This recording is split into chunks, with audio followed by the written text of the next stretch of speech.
So this is RLC series circuit. हमने RLC series circuit के अंदर देखा कि Z is equals to R² plus XL and XC के डिफरेंस का स्क्वायर और पूरे का स्क्वायर रूट होता है, और कैसे सर्किट बिहेव करती है। अभी उस सर्किट के अंदर जब XL और XC इन दोनों की वैल्यू इक्वल हो जाती है, उस टाइम की कंडीशन जो होती है उसको हम बोलते हैं रेजोनेंस।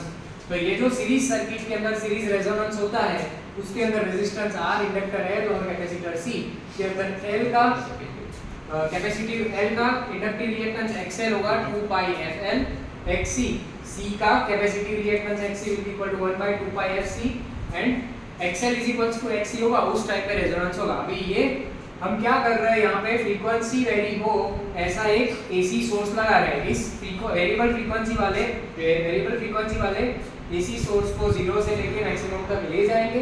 अभी जब 0 फ्रीक्वेंसी है उस टाइम पे कैपेसिटिव रिएक्टेंस ऑलमोस्ट इनफाइनाइट होगा, ठीक है। और XL की वैल्यू क्या होगी, F0 होगा तो 0 होगा।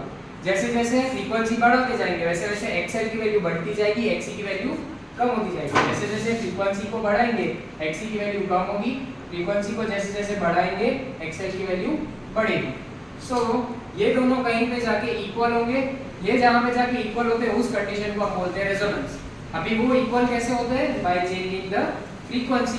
नाउ मैं फ्रीक्वेंसी को वेरी कर रहा हूँ, अभी कौन सी फ्रीक्वेंसी पे ये दोनों इक्वल होंगे ये ढूंढने के लिए मैं इन दोनों को इक्वेट कर देता हूँ। XL equals to XC, XL की जगह पे लिख दिया 2 पाई FL, XC की जगह पे 1/2 पाई FC।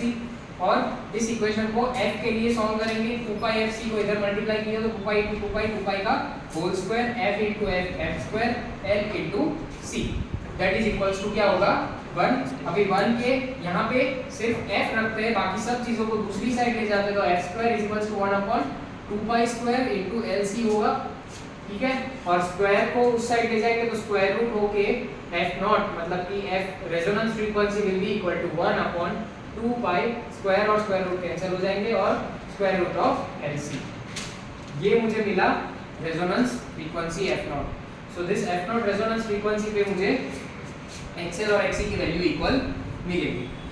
Z जो है वो क्या है, मेरा इंपीडेंस है। Impedance Z is equals to R² plus XL और XC के डिफरेंस का होल स्क्वायर और पूरे का स्क्वायर रूट। अभी जब XL और XC दोनों इक्वल है तो ये हो जाएगा 0 और ये 0 हो जाएगा। उसका मतलब कि सिर्फ R² बचेगा और सिर्फ R² बचेगा, उसका स्क्वायर रूट करेंगे तो क्या मिलेगा R। So at resonance Z is equals to R होगा, ठीक है। करंट कितना जाएगा तो I is equals to V upon Z होता है and Z is equals to R होगा at resonance. So at resonance current I will be equal to V upon R where R is the minimum value of the impedance। So impedance की value या तो XC वाली होगी, XL वाली होगी, दोनों के कॉम्बिनेशन वाली होगी। लेकिन पहले शुरुआत में कैपेसिटिव रहेगा, फिर फ्रीक्वेंसी रेजोनेंस वाली आएगी, उस टाइम पे सिर्फ R आएगा और रेजोनेंस फ्रीक्वेंसी के बाद XL हो जाएगा। सो ये मेरा XC है कि जो बहुत ज्यादा वैल्यू से आ रहा है। सो वो मैं दिखा नहीं सकता ग्राफ के अंदर, इनफाइनाइट जितनी है इसलिए। सो हम जब भी कोई भी वैल्यू इनफाइनाइट से आ रही है तो उसको ऐसे ही रिप्रेजेंट करते हैं ग्राफ के अंदर। XL और XC दोनों एक दूसरे के ऑपोज में है, इसलिए XC को नीचे की साइड दिखाया है negative from that particular XL। यहाँ पे ये वेरिएबल फ्रीक्वेंसी दिखाई है तो फ्रीक्वेंसी जब 0 है तब XL की वैल्यू भी 0 है और XC की वैल्यू बहुत ज्यादा है। जैसे जैसे फ्रीक्वेंसी बढ़ रही है वैसे वैसे XL भी बढ़ रहा है। जैसे जैसे फ्रीक्वेंसी बढ़ रही है वैसे वैसे रेजिस्टेंस में कुछ फर्क पड़ रहा नहीं है। सो resistance is irrespective of the frequency.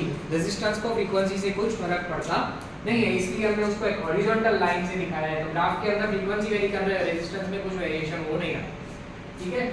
जैसे जैसे फ्रीक्वेंसी वेरी कर रहे हैं वैसे वैसे इंडक्टिव रिएक्टेंस बढ़ता जा रहा है और कैपेसिटिव रिएक्टेंस कम होता जा रहा है। यहाँ पे 0 होता है, सो नेगेटिव दिखाया है तो उसका मतलब यहाँ पे ज्यादा है, यहाँ पे कम। सो धीरे धीरे वो कम होता जा रहा है। जब ये दोनों इक्वल हो रहे हैं, we are assuming that at this point ये दोनों इक्वल हो रहे हैं, तो इन दोनों को इक्वल होने वाली फ्रीक्वेंसी को F0 बोलते हैं। So at resonance the frequency F0 will be there and XL will be equal to XC। तो ये दोनों उस टाइम पे इक्वल होंगे और ये दोनों का जो कॉम्बिनेशन है XL और XC का उसको हम बोलते हैं रिएक्टेंस। ये इंडक्टिव रिएक्टेंस है, ये कैपेसिटिव रिएक्टेंस है और दूसरा आएगा reactance. This reactance is there in starting capacitive and after that inductive. और ये x है, this reactance will be 0 during resonance frequency. तो रेजोनेंस के टाइम पे रिएक्टेंस क्या हो जाएगा? 0। Now this z is equals to, ये जो z है वो क्या है?